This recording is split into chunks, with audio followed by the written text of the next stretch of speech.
Nigeria now, where there's a growing anger in the oil-rich and volatile Niger Delta. People there are angry at government plans to spend more than $3.5 billion.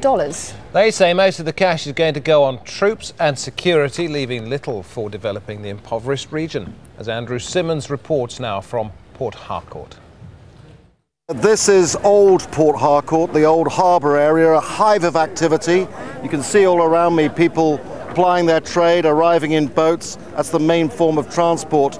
The main talk here this morning is about the budget allocation to the Delta. The budget allocation was announced by President Umaru Yar'Adua last week, and he referred to $3.6 billion being devoted to the Delta. Now, there was a lot of excitement about that. This is an extra allocation on top of the oil revenues that are apportioned to each individual state, by the way. There's a lot of excitement about that. People thought this was all going towards development.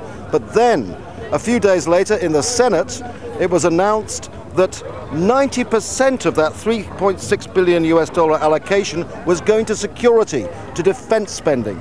Now, later in the day, I hope to speak to the Chief of Defence Staff, Andrew Azazi. He's visiting Port Harcourt, visiting the troops. I'll be asking him about that because so far there's been no government response to major criticism about this situation.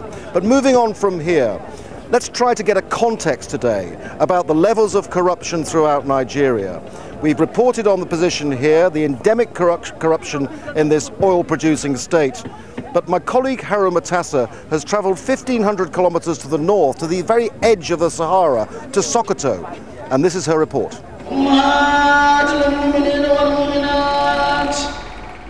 It could be another country, a world apart from the mangrove swamps of the Niger Delta.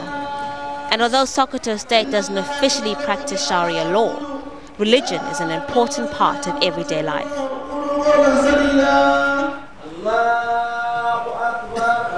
This is the Sultan of Sokoto. He is revered by over 70 million Muslims in Nigeria.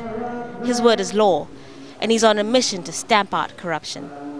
His methods are shaking up this conservative society. He's encouraging parents to send their daughters to school. Once somebody is educated, of course, he will be better placed to check against the evils of your religion, against the evils of society, in which corruption is one of them. The spiritual leader is well aware of the hold he has. In this part of the country, for example, most people, if not all, shy away from getting punished by their leaders.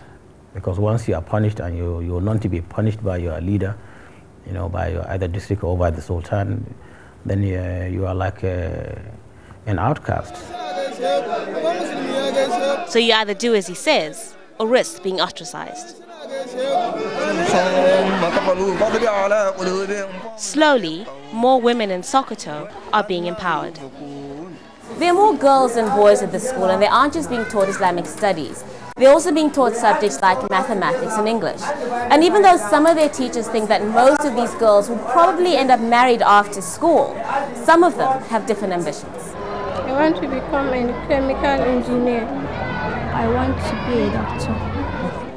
It may be a basic education, but it's a start.